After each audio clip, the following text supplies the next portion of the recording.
मध्य प्रदेश में एक बार फिर एक मासूम बोरवेल में गिर गया है और घटना विदिशा में लटेरी तहसील के खेरखेड़ी गांव की है, जहां 7 साल के लोकेश की जिंदगी बचाने की जंग चल रही है।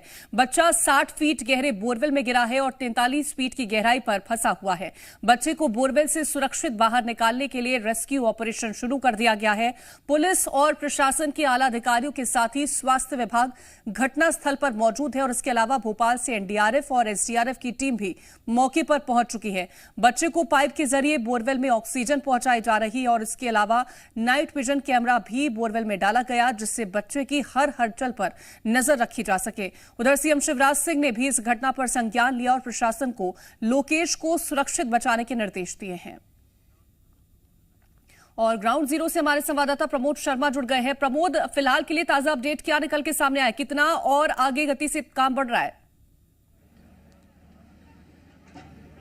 देखिए, लोकेश को बोरवेल से निकालने के लिए जो पैरेलल गड्ढा खोदा जा रहा है वो तकरीबन 25 फीट से ज़्यादा हो गया। 30 फीट के आसपास पैरेलल गड्ढा खोद लिया गया है। अब स्थानीय विधायक उमाकांत शर्मा मौके पर पहुंच गए। विधानसभा में थे भोपाल, लेकिन उससे ठीक पहले मैं एक इम्पॉर्टेंट तस्वीर आपको दिखाऊंगा। जब लोकेश बोरवेल में गिरे तो उनको उनके परिजनों ने निकालने की कोशिश की। ये भी उनके दादी है, उनकी वो साड़ी है, और फिर बाद में ये तौलिया से बांधकर उसको निकालने की कोशिश की, लेकिन नहीं निकाला जा सका। संभवतः हो सकता है कि ये वो टुकड़ा हो जो टूटा हो और जिसके बाद लोकेश को नहीं निकाला जा सका। तकरीबन आधा घंटे परिजनों ने जद्दोजहद की थी निकालने की। ये एक्सक्लूसिव तस्वीर है, इस वक्त जी मीडिया आपको दिखा रहा है, दर्शकों तक पहुंचा रहा है। परिजनों ने इसी साड़ी के सहारे लोकेश को निकालने की कोशिश की थी। अब यहाँ पर आप देखेंगे तो जो एसडीएम है हर्षल चौधरी, वो मौके पर मौजूद है। स्थानीय विधायक उमाकांत शर्मा मौजूद है। सर, अपडेट क्या है रेस्क्यू को लेकर? स्थानीय पुलिस प्रशासन, एसडीएम, एसडीओपी साहब, जिलाधीश महोदय, एसपी महोदय के सहयोग से और जागरूकता से समय पर रेस्क्यू ऑपरेशन बचाव कार्य शुरू हुआ और एसडीआरएफ, एनडीआरएफ ये टीमें भी समय पे आ गई। लगभग 12 से 1 के बीच में जेसीबी से खुदाई और अन्य जो योजनाबद्ध ढंग से वैज्ञानिक तरीके से रेस्क्यू ऑपरेशन किया जाता है वो किया गया। लगभग अभी 8-9 घंटे हो चुके हैं और 25 फीट गहराई तक हम पहुँचे हैं। इसमें बार बार स्टेप भी बनाना पड़ रहा है ताकि और गहराई तक पहुँचे और गहराई तक पहुँचे। तो जब लगभग 8-9 घंटे हमारे लिए इस 25 फीट पहुंचने में लगे हैं, तो संभावना है कि इतने ही या इससे थोड़े बहुत कम ज़्यादा समय हमें लग सकता है। ओके, परिजनों से बातचीत हुई आपकी? मैं उनकी माताजी से, लोकेश की, चिरंजीव लोकेश की माताजी से, पिताजी से, दादी जी से, दादाजी और उनके रिश्तेदार। बुरा हाल है उनका, बहुत दुखी है। मैं भी दुखी हूँ, आम आदमी भी दुखी है। कोई का 7 वर्षीय 8 वर्षीय बालक, वो तो यहाँ कट नहीं करने आए थे, मतलब गेहूं की मजदूरी करने, फसल काटने। एक बेरी का पेड़ था। बच्चे कितने बजे सूचना मिली? मेरे लिए एसडीएम साहब ने जैसे ही मेरा लगभग 11 और 11:15 के लगभग प्रश्न खत्म हो रहा था, मेरा बहस चल रही थी प्रश्न पे, प्रश्नकाल में पहला नंबर था मेरा, उसमें लगभग 30-40 मिनट बहस चली। तो मेरे लिए अंदर मेरे पीए को स्लिप आ गई थी कि ऐसी घटना हुई है।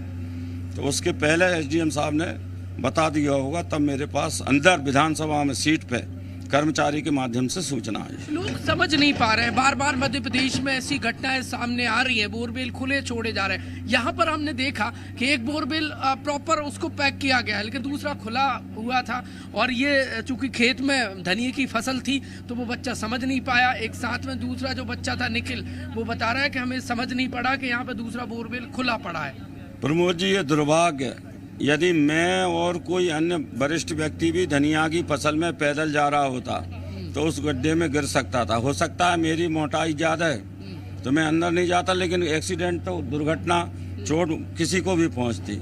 और ये दुर्भाग्य समाज का कि इतनी घटनाएं लाइव ऑपरेशन लोगों ने देखे, कुछ के सुखद परिणाम आए, कुछ के दुखद भी आए, किंतु उसके बाद जो सामाजिक जागरूकता चाहिए, प्रशासन भी अवेयरनेस लाता है, नियम भी हैं, किंतु उसकी जनता में जागरूकता नहीं है। उसके लिए हम जनप्रतिनिधि भी, अन्य लोग भी, सभी इसके लिए उत्तरदायी तो हैं। किंतु जनता के सहयोग की बहुत आप आवश्यकता। जनप्रतिनिधि हैं, आपकी बड़ी एक फैन फॉलोइंग है, लोगों से क्या अपील करेंगे कि मैं लोकेश हाथ की- जोड़ के अपील कर रहा हूँ, जो भी बोरवेल कराएं, ट्यूबवेल कराएं, चाहे वो सफल गड्ढा हो असफल गड्ढा हो, केसिंग जरूर डलवाएं, साथ में उसको ढकें, व्यवस्थित रूप से ढकें। नुकसान हमारे परिजनों को होता है, पड़ोसियों को होता है, घर के सुंदर होनहार शिशु तरुण बच्चे दिवंगत हो रहे हैं। मैं आपसे बातचीत करूंगा, मौके पर एक बार अपडेट ले लेता हूं। अब एसडीएम हर्षल चौधरी जी है मेरे साथ मौजूद। सर, मेरी जानकारी यदि ठीक है तो आप ऐसे जो रेस्क्यू ऑपरेशन है, इससे पहले भी आप उसमें बड़ी एक्सपर्टीज है आपको, थोड़ा सा अभी फिलहाल क्या सिचुएशन है? फिलहाल 43 फीट की डेप्थ पे बच्चा हमको, जो हमारा नाइट विजन कैमरा डला हुआ है और एक केबल मीटर टेप से हमने जो मेजर किया है, तो 43 फीट की डेप्थ पे बच्चा फंसा हुआ है। हम अभी 25 प्लस फीट तक एक्सकवेट करने में अभी सफल हो चुके हैं और अब हमारी स्पीड और बढ़ते जाएगी क्योंकि हमारी मशीन्स नीचे पहुंच जाएंगी। तो देखिए, तो कोशिशें संभवतः लगातार प्रशासन की 7 से तरफ 8 से की घंटे जा रही हैं लगभग वहां पर यहाँ कि जल्द से जल्द बच्चे को बाहर निकाल लिया जाए, और लगातार अपडेट आगे भी हम आप तक पहुंचाएंगे। प्रमोद, तमाम जानकारी पहुंचाने के लिए आपका बहुत शुक्रिया। खबरों में बने रहने के लिए आप हमारे फेसबुक, ट्विटर और इंस्टाग्राम पेज को फॉलो कर सकते हैं। लेटेस्ट अपडेट के लिए आप हमारे यूट्यूब चैनल को सब्सक्राइब भी कर सकते हैं और हाँ, बेल आइकन पर क्लिक करना ना भूलें।